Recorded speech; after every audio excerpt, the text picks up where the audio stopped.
Hello friends, क्या हालचाल आपके। आई होप आप सब अच्छे होंगे। आज हम पढ़ने लगे हैं क्लास 12 अप्लाइड मैथ्स एक्सरसाइज 8.4 जो कि डिफरेंशियल इक्वेशन हम कर रहे हैं। उस पर ही वेरिएबल सेपरेबल मेथड आता है एक, ठीक है ना। क्या होता है ये वेरिएबल सेपरेबल मेथड अभी समझेंगे। ये हम क्यों पढ़ते हैं ये भी अभी समझेंगे। अच्छा, और भी मेथड होते हैं बट आपके सिलेबस में सिर्फ यही वाला मेथड आ रहा है। इसके बाद जो नेक्स्ट एक्सरसाइज आती है उसमें लीनियर डिफरेंशियल मेथड आता है 8.5, वो आपके सिलेबस में कट है। ठीक है जी, वो आपके सिलेबस में कट है, आपको नहीं करना है। सिर्फ आपको वेरिएबल सेपरेबल मेथड करना है। क्लास 12 बोर्ड्स के लिए अप्लाइड मैथ्स वाले बच्चों को बता रहा हूं मैं। क्लियर है जी इतनी बात। तो आज हम ये वाला टॉपिक करने हैं वेरिएबल सेपरेबल मेथड। आपको नाम से समझ में आ रहा होगा कि वेरिएबल सेपरेबल मेथड क्या होता है। नाम से समझ में आ रहा है ना कि वेरिएबल सेपरेबल, कि वेरिएबल्स को सेपरेट करना है, ठीक है ना, वो वाला मेथड है ये। ठीक है, कैसे समझेंगे? क्वेश्चन के थ्रू समझेंगे, क्योंकि बिना क्वेश्चन के ये आपको समझ में आएगा नहीं। तो डायरेक्ट क्वेश्चन पर आते हैं, ठीक है ना। यहां से डायरेक्ट क्वेश्चन पर आएंगे और समझेंगे कि एक्चुअल में हमें वेरिएबल सेपरेबल मेथड पढ़ने की क्यों जरूरत है। बोला गया है solve the following differential equations. ये डिफरेंशियल इक्वेशन गिवन है, देख लो dy अपॉन dx आ रहा है, वेरिएबल्स के साथ आ रहा है, तो इसका मतलब ये डिफरेंशियल इक्वेशन है, इनको सॉल्व करना है। डिफरेंशियल इक्वेशंस को ही सॉल्व करने के मेथड्स होते हैं अलग अलग। हमारे सिलेबस में वेरिएबल सेपरेबल मेथड है। अच्छा जी, क्या मतलब है देखो, समझो ध्यान से, इसका सॉल्यूशन समझते हैं। आ जाओ कि x की power 5 dy upon dx equal to minus y की पावर 5। हम क्या करते थे बताओ। एक फंक्शन है, उसका डेरिवेटिव किया, पहुंच गए कहां पर? डिफरेंशियल इक्वेशन में। डिफरेंशियल इक्वेशन का इंटीग्रेशन कर दो, फंक्शन पर पहुंच जाओगे। क्या बात है सर, ये तो बड़ा मजा आ गया। ये क्या बता दिया आपने, बहुत बढ़िया वाली चीज बता दी। देखो दोबारा सुनो क्या बोला मैंने। एक फंक्शन का डेरिवेटिव करते हैं तो डिफरेंशियल इक्वेशन बन जाती है। डिफरेंशियल इक्वेशन का इंटीग्रेशन कर दो तो फंक्शन बन जाता है। क्यों? क्योंकि एंटी डेरिवेटिव ही तो होता है इंटीग्रेशन। ठीक है सर, आ गई ये वाली बात समझ में। तो एक्चुअल में ये जो 8.4 एक्सरसाइज है, यहां पर इंटीग्रेशन चलेगा। इस वजह से जो भी बच्चे डिफरेंशियल इक्वेशन पढ़ रहे हैं उनको डिफरेंशिएशन और इंटीग्रेशन बेसिक नॉलेज होनी चाहिए, तभी आप इस पे आना। अगर वो नहीं आता है तो पहले वो देख के आओ। पूरी की पूरी प्लेलिस्ट मिल जाएगी आपको डिफरेंशिएशन की, एप्लीकेशन ऑफ डेरिवेटिव की और इंटीग्रेशन की। क्लियर है? चलो, यहां से हमें वेरिएबल सेपरेबल का मतलब क्या है कि वेरिएबल को और अलग करना है, सेपरेट करना है, फिर हमें इंटीग्रेट करना है। देखो यहां से, अब यहां से इंटीग्रेट करना पॉसिबल नहीं है। कैसे करेंगे? ध्यान से समझो इसको, कि मैंने यहां से बोला dy और इसको मैं लेके गया। अच्छा, इसको मैंने dx को यहां कर दिया। अब ये ऐसे है, ठीक है ना। इसको चाहे ऐसे लिख दो, बट अब बताओ क्या इसको हम इंटीग्रेट कर सकते हैं? अभी नहीं, अभी सेपरेट करना है। कैसे करना है? ये तो x की पावर 5 है, x है, और यहां पे dy लिखा है। अगर हम इंटीग्रेट भी करेंगे तो dx होना चाहिए ना यहां पर, तभी तो होगा इंटीग्रेट। ऐसे ही यहां पर देखो y है तो dy होना चाहिए। तो क्या करेंगे, इसको इसके नीचे लेके जाएंगे, इसको इसके नीचे। तो dy अपॉन y की पावर 5, ये माइनस को यहीं पर रहने देते हैं, यार माइनस को भी साथ में नीचे ला सकते हो, एक ही बात है। और ये आ जाएगा आपका नीचे। तो 1 अपॉन में x की पावर 5 dx। दोनों तरफ इंटीग्रेशन करना है, बिल्कुल बेसिक इंटीग्रेशन है जो आप पढ़ के आए हो, ठीक है ना। तो यहां पर देखो y की power -5 dy equal to x की पावर -5 dx। यहां से इसको सॉल्व करेंगे तो कितना आ जाएगा, y की पावर कितना आ जाएगा। इंटीग्रेशन में क्या होता है, पावर रूल लगता है, ऊपर पावर ऐड हो जाएगी और जो ऊपर बन रहा है वही नीचे बन जाएगा। इक्वल टू में यहां पर भी सेम ऐसा ही होगा, और आपका ये आ जाएगा प्लस में c। इंटीग्रेशन करते ही हमने क्या लगा दिया, प्लस में c। इसको सॉल्व करेंगे तो कितना आ जाएगा, x की y की power -4 upon -4 equal to x की पावर -4 अपॉन -4 प्लस का c। इसको सॉल्व कर लेते हैं थोड़ा सा और, कि y की पावर -5 अपॉन -4, ये इधर आके माइनस हो जाएगा, x की पावर -4 अपॉन में -4। जब ये इधर गया तो ये प्लस का हो गया, इक्वल टू में c। 4 अगर मैं एलसीएम ले लूं तो ये आ जाएगा आपका y की पावर -5 माइनस एक्स की पावर -4 इक्वल टू, जो एलसीएम लिया था 4 वो इधर चला जाएगा। अब यहां पर आप क्या करो, C1 लिख दो हर जगह, ठीक है ना, क्योंकि ये भी पूरा कांस्टेंट बनेगा तो इसको हम कैपिटल C से डिनोट कर देंगे, बस ये हमारा फाइनल आंसर आ जाएगा। तो ये हमारा फंक्शन बन गया। देखो हमने डिफरेंशियल इक्वेशन से स्टार्ट किया, इंटीग्रेशन किया तो फंक्शन मिल गया। इसका डेरिवेटिव कर दो, ये फंक्शन है ना, इसका डेरिवेटिव कर दो, आपको यही मिलेगा, डिफरेंशियल इक्वेशन फॉर्म हो जाएगी। सिंपल सी कहानी है, ज्यादा टेंशन नहीं लेनी है, बस दो चीजें याद रखनी है, फंक्शन को डेरिवेटिव करो, डिफरेंशियल इक्वेशन फॉर्म हो जाएगी, जो डिफरेंशियल इक्वेशन है उसका इंटीग्रेशन कर दो, फंक्शन बन जाएगा। तो हमें एक्चुअल में यही करना है कि डिफरेंशियल इक्वेशन बनी पड़ी है, हमें क्या करना है, इंटीग्रेशन करके फंक्शन बनाना है। तो यही मतलब है सॉल्व दी डिफरेंशियल इक्वेशन का, ठीक है ना। अलग अलग मेथड होते हैं, वो डिपेंड करता है कि क्वेश्चन को किस मेथड से करना है। मेथड सारे इंपॉर्टेंट है, बट आपके सिलेबस में नहीं है तो टेंशन नहीं लेनी है, सिर्फ 2 ही मेथड आपके सिलेबस में है, जिसमें से एक ये है, एक कट चुका है, ठीक है जी। आंसर चेक कर लेते हैं एक बार कितना आ रहा है और फिर चलेंगे आगे। x की पावर -4 प्लस y की पावर -4 प्लस c, अच्छा प्लस में आ रहे हैं दोनों, तो दोनों प्लस में आ रहे हैं आपके। अच्छा यहां पर ये जो माइनस का साइन था, जब हम इसको इधर लेके गए, ये तो हमने इग्नोर ही कर दिया था माइनस का साइन, ये भी तो था माइनस का साइन, हाँ सर ये भी तो था, तो ये माइनस से माइनस यहां पर कट गया था और इधर फिर ये माइनस ही हो गया था, इधर जाके आ गई होगी आपको ये वाली बात समझ में कि मैंने क्या किया है। तो उसके बाद जब इसका एलसीएम लिया तो ये प्लस का हो गया, ठीक है ना, क्योंकि इधर -4 था और वो उधर जाके प्लस का 4 बन गया। हाँ सर ये वाली बात क्लियर हो गई, ऐसे करने हैं क्वेश्चंस, ठीक है जी।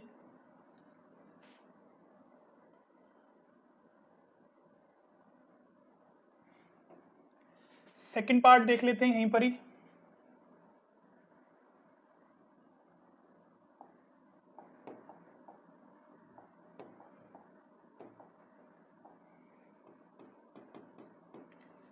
x1 plus Y square dx plus y1 plus X square dy equal to 0।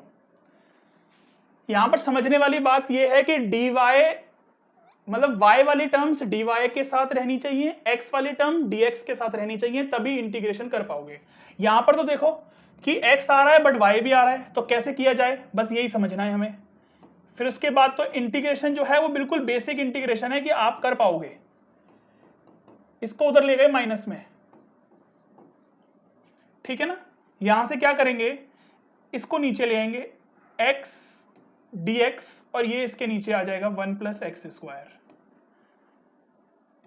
यहां पर क्या करेंगे कि माइनस y और इसको नीचे ले आएंगे 1 plus Y square D Y. अब करेंगे इसका इंटीग्रेशन, देख लो ना, x वाली टर्म एक साथ हो गई, y वाली टर्म एक साथ हो गई, ये काम करना है आपको, स्टेप 1 तो यही करना है, तभी तो इसका नाम है वेरिएबल सेपरेबल। क्या कर रहे हैं, वेरिएबल सेपरेबल ही तो कर रहे हैं, सेपरेट ही तो कर रहे हैं। यहां से देखो कि इसको हमें सब्स्टिट्यूशन लगाना है, या तो सब्स्टिट्यूशन लगा दो या फिर आप इसको डायरेक्ट कर दो, वो आपकी मर्जी है कि आप इसको डायरेक्ट भी कर सकते हो, ठीक है ना। या तो लगा दो इसमें सिंपल सब्स्टिट्यूशन, अगर आप सब्स्टिट्यूशन लगाओगे तो एक्स स्क्वायर को टी पुट करोगे तो 2x dx equal to dt आ जाएगा, हाँ सर आ जाएगा। इसका मतलब x dx की वैल्यू आ जाएगी dt बाई 2। सर ये तो बेसिक इंटीग्रेशन हो गया, बस बिल्कुल बेसिक ही लगेगा, बिल्कुल बेसिक इंटीग्रेशन ही लगेगा इसमें, डिफरेंशियल इक्वेशन में कोई बहुत डिफिकल्ट इंटीग्रेशन नहीं आने वाला। तो x dx की जगह पर हम लिख सकते हैं dt बाई 2 और इसकी जगह पर 1 प्लस टी और dt बाय 2, वो बाय 2 मैंने ले लिया बाहर, क्लियर है, इतनी हैबिट होनी चाहिए आपकी। अब इसको भी देखो सॉल्व करना है, अब इसको 2 मत लेट कर लेना, मतलब t मत लेट कर लेना, इसको कुछ और लेट कर लो, अब इसको u लेट कर लिया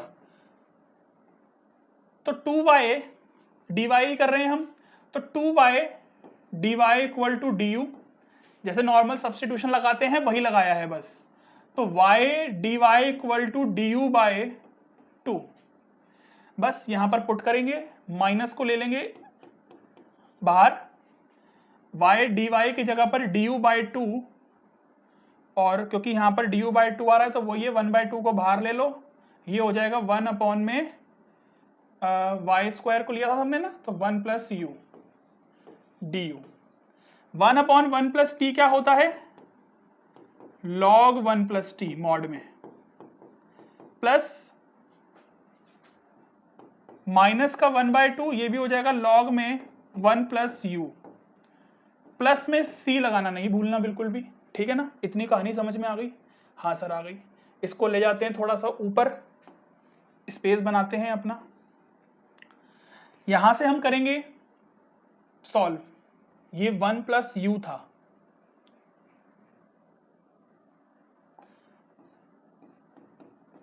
ठीक है ना। यहां से वैल्यू पुट कर देंगे फटाफट, जो हमने लिया था। टी की वैल्यू कितनी थी, टी की वैल्यू थी आपकी 1 एक्स स्क्वायर थी, और यहां थी वैल्यू।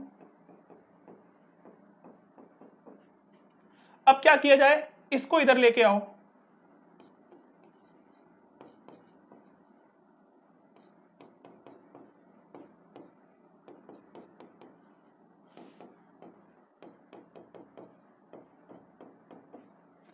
यहां से 1/2 को अगर कॉमन निकालोगे तो log की प्रॉपर्टी लग जाएगी, log a plus log b, क्योंकि ये एक्स स्क्वायर है हमेशा पॉजिटिव देगा, ये वाई स्क्वायर है हमेशा पॉजिटिव देगा, तो इसका मतलब मॉड का साइन हम हटा सकते हैं और प्रॉपर्टी लग जाएगी log a plus log b की। 1/2 को मैंने बाहर ले लिया कॉमन, तो 1 प्लस एक्स स्क्वायर और 1 plus Y square equal to में c, इस 2 को यहां भेज देंगे, इसको c1 चला देते हैं, तो log 1 plus X square 1 plus Y square equal to में 2c1, और इसको हम कह सकते हैं कैपिटल C। तो बस ये आपका आंसर हो जाएगा। चेक कर लेते हैं एक बार आंसर अपना।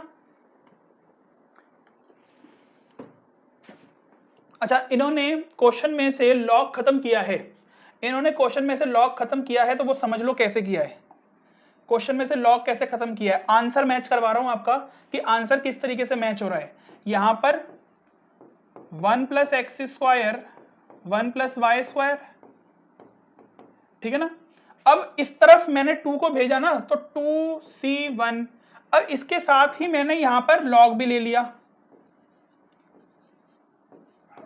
इस 2 को ऊपर भेज दिया, क्योंकि log की प्रॉपर्टी होती है ये, ऐसे करके, ठीक है ना। अब यहां से ये log से log खत्म हो जाएगा, और ये c1 स्क्वायर को मैं कैपिटल C कह दूंगा। c1 स्क्वायर को या तो a कह दो या कैपिटल C कह दो, वो आपकी मर्जी है, ठीक है जी। C कह दिया। क्लियर है इतनी बात? हाँ सर क्लियर है। तो यहां से ये log से log कैंसिल हो जाएगा, तो यहां से आपका 1 प्लस एक्स स्क्वायर और 1 plus Y square equal to capital C बचेगा, और ये आपका आंसर है, ठीक है ना। आंसर मैच करवाने के लिए हमने ये काम करना पड़ा, नहीं तो आप यहां पर भी अगर छोड़ दोगे log में भी तो भी कोई दिक्कत वाली बात नहीं है। क्लियर है इतना? ये क्वेश्चन समझ में आया आपको, ये कैसे करना था? ये इस टाइप से ये क्वेश्चन आपको करना है। देख सकते हो आप, स्क्रीनशॉट ले लो दोनों क्वेश्चन का इजीली, फिर हम आगे चलेंगे। ये फर्स्ट क्वेश्चन के दोनों पार्ट थे, यही मतलब होता है वेरिएबल सेपरेबल का, ऐसे ही सॉल्व करने होते हैं। सेकंड क्वेश्चन देखो, dy upon dx equal to में x प्लस 1 अपॉन में 2 माइनस वाई। यहां तो इजीली हमें दिख रहा है कि ये 2 माइनस वाई dy, इसको इधर भेज दिया, और x प्लस 1 dx, बस नॉर्मल दोनों तरफ इंटीग्रेट करना है, तो 2 का 2x minus y square by 2 equal to में एक्स स्क्वायर बाई 2 प्लस में x प्लस में c। क्लियर है इतनी बात? हाँ सर क्लियर है। इसका एलसीएम ले लोगे तो आपका आ जाएगा ये प्लस में एक्स स्क्वायर प्लस में 2x प्लस में 2c1। c1 कह दो, नहीं तो c चलाना है c चला दो, फिर बाद में हम a से डिनोट कर देंगे, बात एक ही है, ठीक है ना। ये कांस्टेंट होता है, आर्बिट्ररी कांस्टेंट जो हमने पढ़ा था ना, ये वो वाली चीज है। तो ये 2 से 2 कट गया, 4x minus y square equal to x square plus 2x plus में यहां से कैपिटल A बोल दिया 2c को डिनोट कर दिया कैपिटल A से, क्योंकि कांस्टेंट है। क्लियर है इतनी बात? हाँ सर क्लियर है। तो एक्स स्क्वायर ये इधर जाके प्लस हो गया, वाई स्क्वायर प्लस में 2x, ये भी इधर जाके, अच्छा ये x नहीं है, सॉरी, देखो यहाँ पर हम क्योंकि y के लिए इंटीग्रेट कर रहे हैं ना, तो ये 2 का 2y हो जाएगा। ये गलती मत करना, हो जाती है गलती जल्दबाजी में, बट मत करना, ठीक है ना। तो ये y है, सब जगह ये y है, ठीक है ना। और इधर इक्वल टू में कैपिटल A, या फिर आप C कह सकते हो तो C कह दो। तो ये आपका आंसर हो जाएगा इसका, x square plus Y square plus 2x minus 4y, second के फर्स्ट पार्ट का आंसर। ठीक है, सेकेंड पार्ट करते हैं।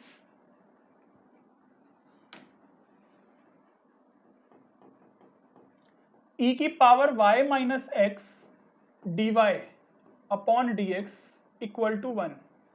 इसको कैसे लिखें? देखो e की पावर y माइनस एक्स को हम ऐसे लिख सकते हैं, e की पावर y और e की पावर x, बेस सेम है, पावर माइनस हो जाएगी, तो वही हो रखा है, हमने इसको ऐसे लिख दिया। dy इक्वल टू में dx को इधर भेज दिया और e की पावर x को भी इधर भेज दिया, तो बस e की power y dy equal to e की पावर x dx।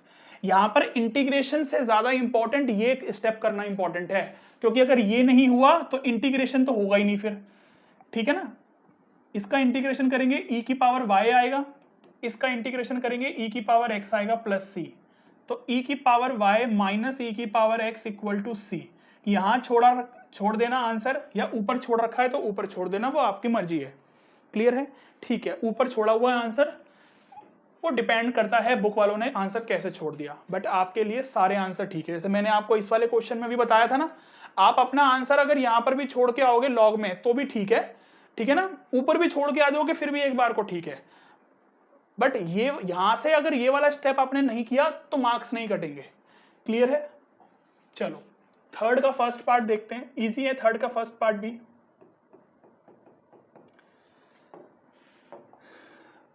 ये है dy अपॉन dx, तो dy y को नीचे ले आओ और e की पावर x प्लस 1 dx को यहां भेज दो। अब सिंपल हमें दिख रहा है, इंटीग्रेशन कर देंगे इसका, तो ये हो जाएगा 1 अपॉन y dy का इंटीग्रेशन होता है लॉग में मॉड y, इसका होता है इंटीग्रेशन e की पावर x प्लस इसका होता है x प्लस में c। क्लियर है? आंसर यहीं छोड़ा होगा आई थिंक, क्योंकि और तो इससे ज़्यादा सॉल्व होगा नहीं है, बस आंसर देख लो यहीं छोड़ा हुआ है और कुछ नहीं करना इसमें। सेकंड पार्ट देखो इसका, इसको कैसे सॉल्व करोगे? देखो dy अपॉन dx, इस पूरे को उधर भेज दो माइनस में, 1 प्लस वाई स्क्वायर अपॉन में y, ठीक है। हमें क्योंकि इसको y के साथ लेके आना है तो इस y को यहां भेजो पहले तो, ठीक है, और ये वाला पोर्शन इसके नीचे आ जाएगा 1 प्लस वाई स्क्वायर, ये माइनस रहने तो ऊपर ही, कोई दिक्कत नहीं है, नीचे भेजना है नीचे भेज दो माइनस dx, ठीक है। इतनी बात समझ में आ गई? हाँ, इंटीग्रेशन कर दो, अब इंटीग्रेशन कर दो। ये वाला इंटीग्रेशन हमने अभी समझा था, जब ऐसे सिचुएशन बन जाती है ना y upon 1 plus Y square, तो इसका इंटीग्रेशन डायरेक्ट याद ही कर लो यार, कि इसका इंटीग्रेशन ना बड़ा काम आएगा इसमें, कि 1/2 लॉग में मॉड 1 प्लस वाई स्क्वायर, क्योंकि वाई स्क्वायर कभी भी पॉजिटिव मतलब कभी भी नेगेटिव नहीं होगा, तो मॉड लगाने की जरूरत नहीं है, बस ऐसे हम आंसर लिख देंगे। ये वाला इंटीग्रेशन का फॉर्मूला लर्न कर लो, अगर आपको इस वाले क्वेश्चन में अपनी स्पीड बढ़ानी है ना, तो ये वाला फॉर्मूला डायरेक्ट लर्न कर लो। अब यहाँ पर चाहे x हो चाहे y हो चाहे t हो, कोई भी वेरिएबल हो, फॉर्मूला डायरेक्ट इसका ये याद कर लो कि अगर ऊपर y है नीचे 1 प्लस वाई स्क्वायर है या y स्क्वायर प्लस 1 है, तो डायरेक्ट उसका फॉर्मूला ये लर्न कर लो, ठीक है ना। नहीं तो फिर हमें सब्स्टिट्यूशन करना पड़ता है, क्योंकि ये फॉर्मूला सब्स्टिट्यूशन से तो बनता है, तो हम बार बार क्या करें अब सब्स्टिट्यूशन, एक बार समझा दिया आप लर्न कर लो इसको, नहीं तो सब्स्टिट्यूशन लगा लेना। तो हम इसका डायरेक्ट इंटीग्रेशन लिखेंगे 1/2 लॉग 1 प्लस वाई स्क्वायर, इसका हो जाएगा माइनस में x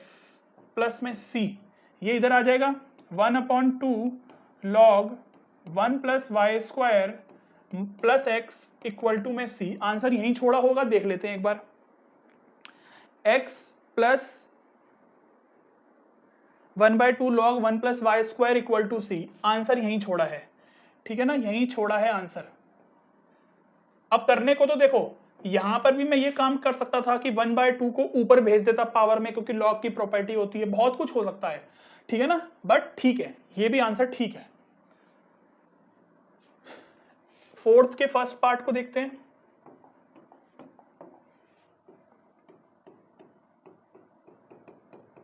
अलग अलग करना है ना, 1 + x², ठीक है, 1 + x², तो हमें एक्चुअल में क्या करना है, dy अपॉन में y ले आओ, इक्वल टू में x dx रखो और ये नीचे ले आओ 1 + x², ठीक है।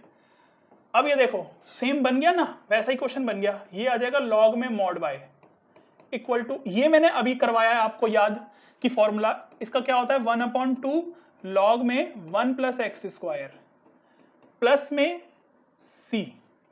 अब यहां पर देखो एक काम करो, क्या काम करोगे, देखो जब इधर भी log बन रहा हो, इधर भी log बन रहा हो, तो ये c को भी ना log में ही कन्वर्ट कर लिया करो, ठीक है ना। ऐसा मैं क्यों कह रहा हूं, क्योंकि फिर log खत्म कर देंगे, या तो तीनों में मतलब 3 में से 2 में log आ रहा हो तो ये काम करना, अगर एक में log आ रहा है फिर करने की जरूरत नहीं है, फिर log में ही आंसर छोड़ देना। इस 2 को इधर भेज देंगे, अच्छा 2 को पहले एलसीएम लेंगे, तो या तो ये 1/2 को ऊपर भेज दो तो भी ठीक है, बट उससे बेटर हम क्या करते हैं, हम यहां पर log 1 + x² प्लस में 2c कर देते हैं। ये मैं बताता हूं क्यों कर रहे हैं हम, ऐसा कर दो, मेरे कहने से कर दो, और 2 को ले लो एलसीएम में, इस 2 को यहां भेज दो,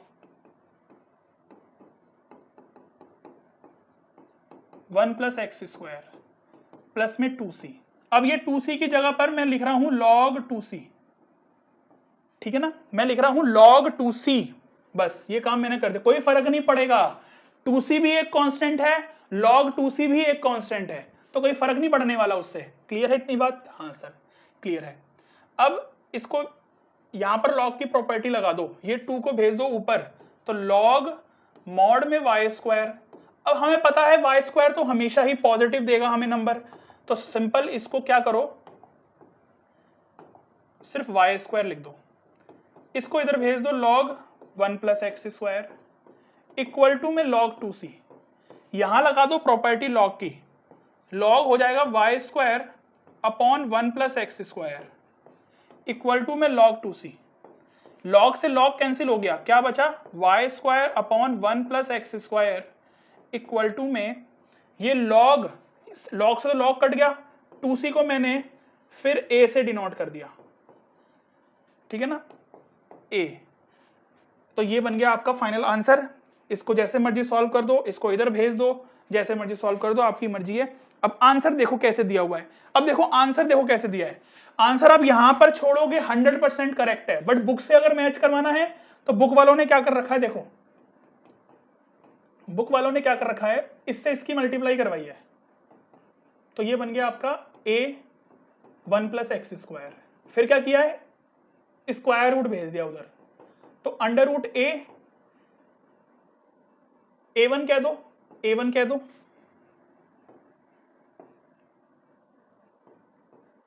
और अंडर रूट 1 + x², तो y equal to under root a1 को a से डिनोट कर दिया मैंने, कांस्टेंट ही तो आएगा, तो जिससे मर्जी डिनोट कर दो, तो 1 + x²। आपके बुक में आंसर ऐसे दिया हुआ है, बुक में आंसर ऐसे दिया हुआ है, बुक से आंसर मैच करवाना था करवा दिया, आंसर नहीं तो यहां पर भी छोड़ के आओगे तो 100% करेक्ट है। क्लियर है इतनी बात, बस ये चीजें आपको समझानी है कि जरूरी नहीं है कि as it is answer match होना चाहिए। क्लियर है बात, आपने अगर सही से किया है प्रोसेस, एक एक स्टेप अगर आपने सही किया है तो आपको पूरे मार्क्स मिलेंगे यहां पर भी, क्योंकि इसके अलावा कुछ सॉल्व होता नहीं है, वो तो आप करने को तो कुछ भी कर दो, ठीक है ना, y² को y इक्वल टू करके अंडर रूट भेज दिया, कोई लॉजिक नहीं है इस बात का, बट ठीक है, आंसर हमारा यहां पर भी ठीक है, बिल्कुल करेक्ट है, स्टेप बिल्कुल सही सही लगाने हैं हमने, जो कि हमने बिल्कुल करेक्ट लगाए हैं, स्टेप हमारे बिल्कुल ठीक है, ठीक है ना। ये कहोगे कि सर ये log क्यों ले लिया आपने, देखो 2c एक कांस्टेंट है, log 2c भी एक कांस्टेंट है, तो मुझे log खत्म करना था सब में से, तो यहां पर कांस्टेंट वाले में हम log ले लेते हैं अपनी तरफ से, उससे कोई फर्क नहीं पड़ता क्वेश्चन में। ऐसा क्यों करते हैं, क्योंकि हमें क्वेश्चन में से आंसर में से log हटाना है, तो मैंने आपको बताया कब हटाना है आपको log, जब किसी दो में log दिया हो, कांस्टेंट में ना दिया हो तो लगा देना, नहीं तो जरूरत नहीं है। क्लियर है इतनी बात? ये वाला क्वेश्चन मुझे लगता है नेक्स्ट पार्ट में करेंगे, नेक्स्ट स्लाइड में करेंगे या फिर आ जाएगा इसी में। चलो देख लेते हैं एक बार।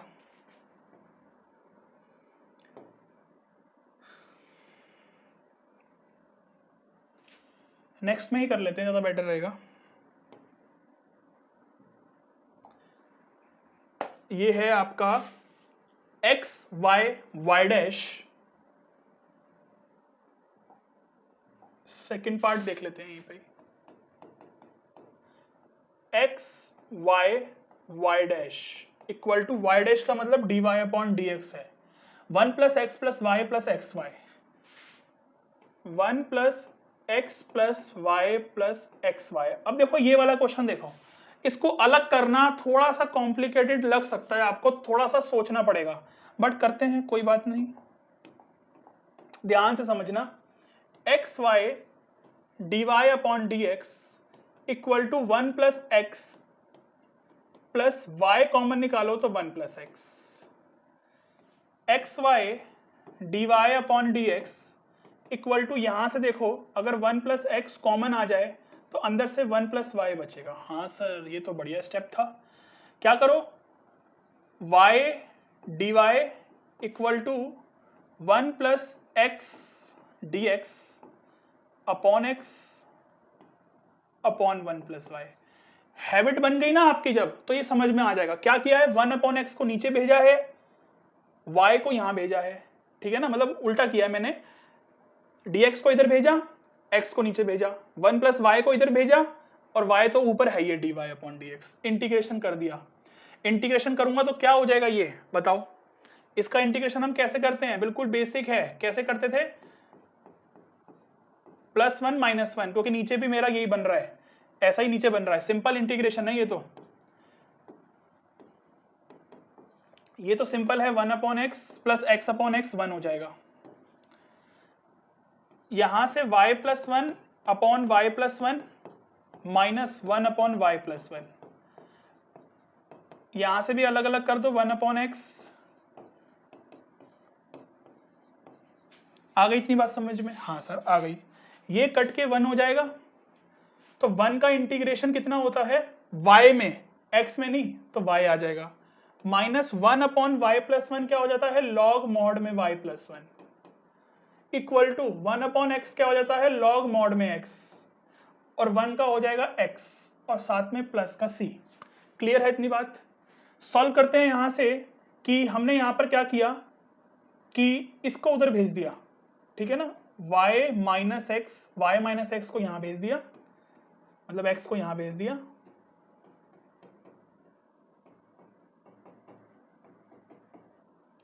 तो y minus x equal to log a plus log b लग जाएगा यहां पर, तो ये आ जाएगा आपका मॉड में x y प्लस 1 प्लस में c। आंसर देख लेते हैं कहां छोड़ा है सेकंड पार्ट का,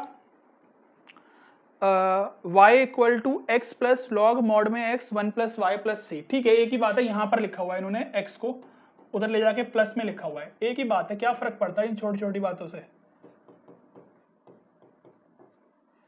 ठीक है, ये आपका आंसर है, ऊपर भी छोड़ के आओगे आंसर वो भी परफेक्ट है आपका, यहां पर भी अगर आंसर छोड़ोगे तो बिल्कुल करेक्ट है।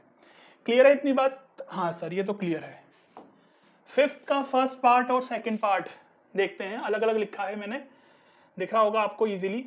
देखो यहां पर ये है आपका, ठीक है ये तो सिंपल है, क्या करो, y 1 minus x square D Y equal to x 1 plus Y square d x को उधर भेज दिया। अब क्या करना है, ये तो हमें चाहिए नहीं, यहां से ये नहीं चाहिए है, तो ये y के नीचे तो ये ले आओ x, और इसको इसके नीचे ले आओ, इंटीग्रेशन कर दो दोनों तरफ। ये तो हमने अभी पढ़ा है इंटीग्रेशन, इसका डायरेक्ट याद कर लो, बहुत काम आएगा यहाँ पर ये वाला इंटीग्रेशन। लॉग मॉड में 1 प्लस वाई स्क्वायर, क्योंकि वही है मॉड में, ये वाई स्क्वायर आ रहा है, कभी पॉजिटिव नेगेटिव देगा नहीं, तो ब्रैकेट में लिख लो, मॉड हटा भी सकते हो लगा भी सकते हो, दोनों सही है। अच्छा यहां पर माइनस साइन आ गया तो उससे क्या, यहां पर माइनस का 1/2 आ जाएगा, बस बाकी सारा सेम है।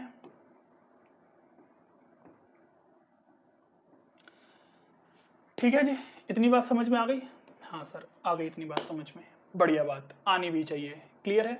क्या करें, देखो इधर भी लॉग है, इधर भी लॉग है, इधर नहीं है, तो इधर लॉग हम ले लेंगे, ठीक है ना। तो 1/2 लॉग मॉड में 1 + y² प्लस 1/2 लॉग में 1 - x² इक्वल टू में c है, मैंने ले लिया log c। क्या फर्क पड़ना है, कोई फर्क नहीं पड़ना, इसको c1 कह दिया, ठीक है ना। तो इसको मैंने c लिख लिया, कांस्टेंट है, जो मर्जी लिखो कोई फर्क नहीं पड़ता। यहां से 1/2 मैंने बाहर निकाला तो प्रॉपर्टी लगा दी 1 + y² 1 - x² इक्वल टू में log c। ये 2 को यहां भेज दो क्योंकि वो फिर कांस्टेंट में ही आ जाएगा, 2 log c। अब 2 को फिर इसके ऊपर भेज दो। क्लियर है इतनी बात? लॉग की प्रॉपर्टी लगा रहा हूं मैं, ये लॉग से लॉग कट गया तो 1 + y² 1 - x² इक्वल टू में c² को कैपिटल ए से डिनोट कर दो।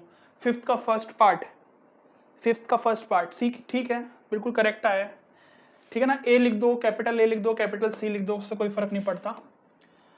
फिफ्थ का second part y + xy dx plus xy - y² dy, ठीक है ना। यहां पर भी क्या करेंगे हम, वही है, अलग अलग करना है हमें, फटाफट से समझते हैं इसको। यहां से क्या करो आप, ये आपको इजीली दिख रहा है कि y कॉमन आ रहा है, तो 1 + x dx, इसको उधर भेज दो, ठीक है ना। अब कर लो अलग अलग, 1 + x dx, ये x नीचे आ जाएगा, -1 - y², ये y नीचे आ जाएगा,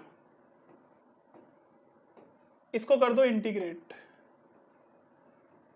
1 + x/x का मतलब तो यही हो गया ना कि 1 + x + x/x 1 माइनस, ये कैसे करोगे 1 - y²/y, ये भी वैसे ही होगा कि 1/y माइनस का, अच्छा ये माइनस बाहर है तो ये माइनस इसके साथ भी रहेगा और ये माइनस अंदर जाएगा तो ये प्लस हो जाएगा। ये चीज याद रखनी है, गलतियां हो जाती है बच्चों से यहाँ पर बहुत ज्यादा।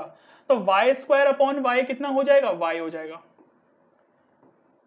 क्लियर है? क्या किया मैंने, ये जो बाहर माइनस का साइन लगा था इंटीग्रेशन के, तो ये 1/y का इंटीग्रेशन, फिर -y²/y का इंटीग्रेशन। तो ये जो माइनस का साइन बाहर था ना, पूरे के बाहर था, ये सिर्फ इसके बाहर नहीं है, पूरे के बाहर था, तो अंदर साइन चेंज हो गया, माइनस और ये माइनस माइनस प्लस, ठीक है।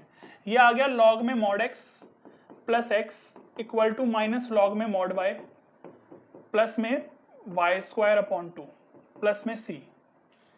तो log mod x plus log mod y, यहां पर अब log हटाने की जरूरत नहीं है, ठीक है ना, यहां पर log हटाने की जरूरत नहीं है। मैंने बताया ना आपको कि यहां पर अब ये दोनों भी तो हैं, सबको चेंज करना पड़ेगा फिर log में, तो करने की जरूरत नहीं है ये काम आपको। बस अपना आंसर आप यहीं पे छोड़ के आओगे और आपको पूरे मार्क्स मिलेंगे अगर ये क्वेश्चन आया है इस टाइप का। तो log में mod xy plus x minus y² plus c। अब देखो क्या कर रखा है इन्होंने, क्या कर रखा है, इन्होंने क्या कर रखा है कि इसको इधर भेजा इक्वल टू के, -x को भी इधर भेजा है और c में लिखा हुआ है आंसर। बुक से अगर आंसर मैच करवाना है देख लो, log mod xy, ये -x इधर आके प्लस हो गया, ये इधर आके माइनस हो गया और इक्वल टू में c छोड़ा हुआ है, तो ऐसे छोड़ दो, क्या ही फर्क पड़ जाएगा उससे, मुझे बताओ ना, इसमें और उसमें क्या ही फर्क पड़ जाएगा। चलो तो 6th क्वेश्चन पर आ जाओ। अब तक हमने जो भी क्वेश्चन पढ़े उन सब में आर्बिट्ररी कांस्टेंट आ रहे थे, a c c1 ऐसे करके आर्बिट्ररी कांस्टेंट सब में आ रहे थे, तो वो जर्नल सॉल्यूशन थे। क्या थे वो, डिफरेंशियल इक्वेशन के जर्नल सॉल्यूशंस थे। यहां पर हम अब पर्टिकुलर सॉल्यूशन निकालने लगे हैं। पर्टिकुलर सॉल्यूशन में क्या होता है, आर्बिट्ररी कांस्टेंट आता जरूर है बट उसकी हम वैल्यू निकालते हैं। क्या निकालते हैं, उसकी हम वैल्यू निकालते हैं आर्बिट्ररी कांस्टेंट की, और वो उसमें पुट करके फिर फाइनल सॉल्यूशन देते हैं, तो उसको बोला जाता है पर्टिकुलर सॉल्यूशन। पर्टिकुलर सॉल्यूशन बोला जाता है। अब यहां पर भी यही बोला है क्वेश्चन में। अगर आपको क्वेश्चन सही से विजिबल नहीं है तो आपकी बुक में है, आप इजीली देख सकते हो। dy/dx equal to -4xy²। Clear है इतनी बात? तो यहां से dy अपॉन में y² -4x dx अलग अलग कर लिया, वेरिएबल सेपरेबल। अब यहां पर क्या करोगे, यहां पर 1/y² क्या करोगे? अब बच्चे बोलेंगे सर log y², वहीं पर गलती हो जाएगी और पिटाई हो जाएगी। बेटा यहां पर पावर रूल लगेगा, पावर रूल लगेगा, y की power -2 dy equal to -4x dx। ये कितना हो जाएगा? y की पावर -2 +1, नीचे भी +1, तो y की वैल्यू -1 अपॉन में -1 इक्वल टू -4x² 2 प्लस में c। इससे ये कट गया, ये -1/y इक्वल टू में -x² प्लस में c। तो x² इधर आ गया, -1/y इक्वल टू में c। आंसर यहां छोड़ के आओगे कोई दिक्कत नहीं है, बट बुक से मैच करवाना है।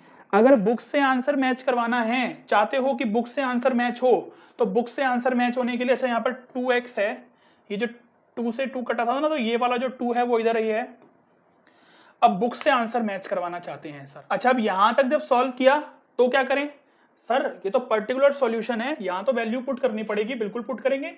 x इक्वल टू 0 और y इक्वल टू 1 आपको गिवन है, इसमें पुट करके c की वैल्यू फाइंड करो पहले। तो ऐसे नहीं बनता काम, वैल्यू फाइंड करनी पड़ती है c की। तो c की वैल्यू कितनी आ जाएगी आपकी? -1। ये c की वैल्यू -1 दोबारा इसी में पुट करेंगे, तो 2x² -1 अपॉन में -1 इक्वल टू में, सॉरी -1 अपॉन में y इक्वल टू -1, ठीक है ना। तो ये आ जाएगा आपका 2x² equal to -1 + 1 upon y। LCM ले लो तो 2x, या एलसीएम मत भी लो, इसको इधर भेजो, आंसर मैच करवाना है ना हमें। तो रेसिप्रोकल कर दो, तो y की वैल्यू आ जाएगी 1/2x² + 1। ठीक है ना, हो गया आपका बुक से आंसर मैच। बट वही है, c की वैल्यू तो निकालनी पड़ेगी। c की वैल्यू निकालने के बाद अपना आंसर यहां पर भी छोड़ देना तो भी कोई दिक्कत नहीं है, यहां पर भी छोड़ दोगे तो भी कोई दिक्कत नहीं है। ठीक है, नेक्स्ट क्वेश्चन पर चलें। 7th के 2 पार्ट हैं, वही है पर्टिकुलर सॉल्यूशन पर ही, पर्टिकुलर सॉल्यूशन पर ही है ये। क्लियर है इतनी बात? हाँ सर, बात तो क्लियर है। तो सॉल्यूशन नंबर 7 का फर्स्ट पार्ट करते हैं। लिखा है 2y + 3 - xy dy upon dx equal to में 0। वैल्यू हमें गिवन है, ये जो बोला गया है ना, ऐसे जो लिखा गया है y1 इक्वल टू -2, इसका मतलब ये x है, 1x है और y हमारा -2 है। तो x की वैल्यू 1 पर y की वैल्यू -2 है, ऐसे पढ़ा जाता है इसको। ठीक है ना? हाँ सर क्लियर है। इसको कर लो भैया अलग अलग, कैसे करोगे? इसको भेज दो उधर।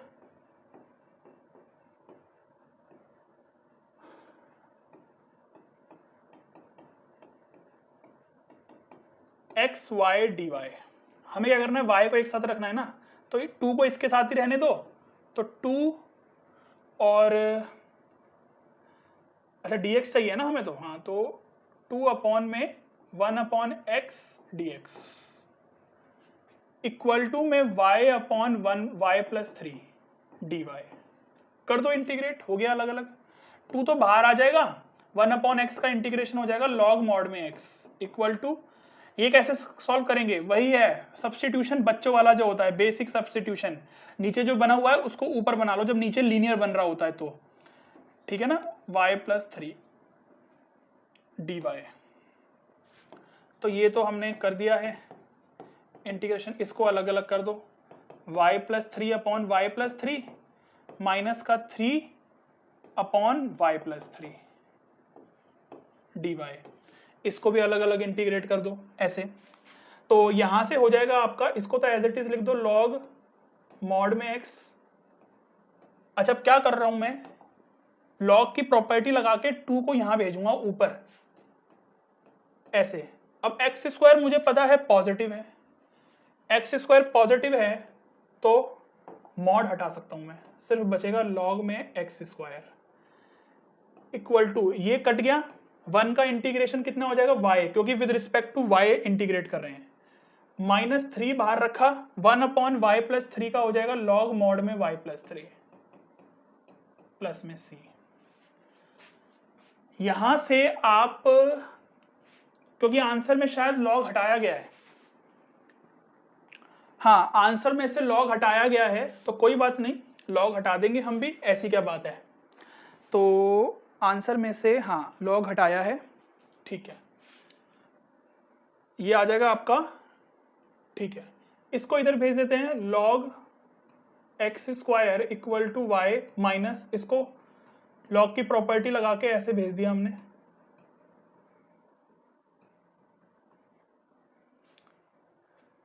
इधर आ जाएगा।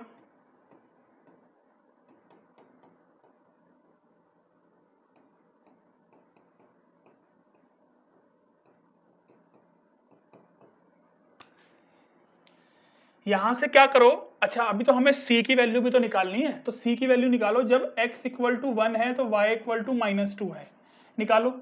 log 1 का स्क्वायर 1 प्लस log मॉड में -2 + 3 यानी कि 1 की power 3 equal to y -2 + c। log 1 0 होता है, यहां से भी log 1 आ जाएगा 0, तो 0 + 0 इक्वल टू -2 + c, तो c की वैल्यू आ जाएगी आपकी 2। यहां से c की वैल्यू निकल के आ गई, ये c की वैल्यू दोबारा यहां पर पुट कर देंगे, तो log, यहां से ये स्टेप कर रहा हूं मैं, log a plus log b की प्रॉपर्टी लगा रहा हूं, x² y+3 की power 3 equal to y, c की वैल्यू पुट कर दी 2। अब आपको ये चीज पता होनी चाहिए कि log इधर जाके e की पावर में बन जाता है, ये पता होगी आपको ये वाली बात। तो x² y+3 की पावर क्यूब इक्वल टू में e की पावर y+2। अब मैंने यहां से मॉड क्यों हटा दिया, क्योंकि यहां से log हट गया है, log के साथ यहां पर जो लिखा होता है ना, वो कभी भी नेगेटिव नहीं होना चाहिए, इस वजह से हम मॉड लगा देते हैं। कभी कभी मॉड हटा भी देते हैं log के साथ ही, क्योंकि हमें दिख रहा होता है वो पॉजिटिव बनाएगा, x² y² या 1 + y², ठीक है। अब यहां पर मुझे नहीं दिख रहा था तो मैंने मॉड नहीं हटाया था, बट मैंने log को उठा के यहां पर भेज दिया e, और ये पावर में चला गया। ये ऐसा होता है, आपको पता होना चाहिए कि log यहां से हट के वहां पर चला जाता है, e की पावर में बन जाता है वो। तो यहां से अब तो मॉड का कोई मतलब नहीं है, तो यहां से अब मैंने मॉड हटा दिया, तो ये आपका आंसर हो जाएगा, ये आपका फाइनल आंसर हो जाएगा 7th के फर्स्ट पार्ट का। क्लियर है इतनी बात? हाँ सर क्लियर है। सेकंड पार्ट कर लेते हैं, और जो लास्ट पार्ट है और आज की वीडियो का लास्ट क्वेश्चन है। आप तक बने हुए हो तो पूरी वीडियो देख के जाना, अगर मजा आया है तो लाइक शेयर सब्सक्राइब जरूर दे देना। e की पावर -3x आ गया नीचे, इक्वल टू में x² dx, इंटीग्रेशन कर दो, इसका मतलब 1/, अच्छा ये तो e की पावर -3y है ना, तो इसको ऊपर भी तो भेज सकते हैं, पॉजिटिव बन गया, बेसिक सी बात है बहुत। e की पावर 3y का डेरिवेटिव होता है, सॉरी इंटीग्रेशन होता है e की पावर 3y, और क्योंकि y का कोफिशिएंट इससे डिवाइड हो जाता है नीचे, पता होगी आपको बात।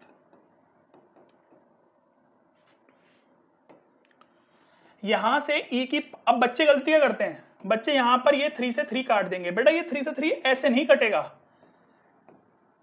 हो सकता है आपको एग्जामिनर नंबर दे दे अगर आप ऐसा कर दो तो, बट यहां पर क्या होगा, एलसीएम होगा, यहां एलसीएम होगा, और ये एलसीएम होते ही ये 3 से 3 ऐसे कटेगा अब, और फाइनल आंसर आपका आ जाएगा 3e की power 3y equal to x³ plus में ये जो 3c1 है इसको मैंने कैपिटल C से डिनोट कर दिया, या कैपिटल A से डिनोट कर दो, तो 3 की पावर e की पावर 3y इक्वल टू में x³ प्लस में 1 प्लस में 1 अच्छा c की वैल्यू तो निकालनी, अभी निकाली नहीं हमने, ठीक है ठीक है ठीक है ठीक है, c की वैल्यू निकालते हैं। आ जाओ, x की वैल्यू जब 0 है तो y की वैल्यू भी 0 है, तो वैल्यू पुट करो, e की पावर 3 × 0 इक्वल टू में x की पावर 0 प्लस c, x की पावर, x को 0 रखो तो 0 ही होगा, तो ये आ जाएगी e की power 0 equal to c। e की पावर 0 0 नहीं होता है, 1 होता है, किसी की भी पावर 0 होती है 1 होता है, तो फाइनल आंसर आप कैसे छोड़ोगे अपना, e 3 की power y equal to x cube plus में 1। ठीक है, ये आपका फाइनल आंसर आ गया। देखो एक बात समझो, ये आपका जर्नल सॉल्यूशन आया था, ये क्या था, ये जर्नल सॉल्यूशन है, ठीक है ना। और जब आपने आर्बिट्ररी वैल्यू जो थी c ये निकाल दिया तो ये बन गया आपका पर्टिकुलर सॉल्यूशन। इतनी सी बात है और ये आपको मैंने बहुत बार समझाई हुई है। क्लियर है इतनी बात? तो यहां पर ये एक्सरसाइज हमने कंप्लीट कर ली है पूरी तरीके से, बढ़िया तरीके से। वीडियो अच्छी लगी है तो लाइक शेयर सब्सक्राइब जरूर करना है। बच्चे बहुत प्यार दिखाते हैं, मैसेज करते हैं इंस्टाग्राम पर। देखो मैसेज करो, रिप्लाई मिलेगा और मिलता भी है आपको, ठीक है ना। नहीं तो जिन बच्चों को मैं रिप्लाई करता हूं वो कमेंट सेक्शन में बता सकते हो बाकी बच्चों को कि सर हमारी सारे मैसेज का, या हम जो भी सर से हेल्प मांगते हैं, कुछ भी पूछते हैं, सर हमारे सारे मैसेज का रिप्लाई करते हैं और मैं करता हूं सारे मैसेज का रिप्लाई, ठीक है ना। जिन बच्चों का मैंने रिप्लाई किया है वो कमेंट सेक्शन में बता दो कि हाँ ये बात सही है, ठीक है जी।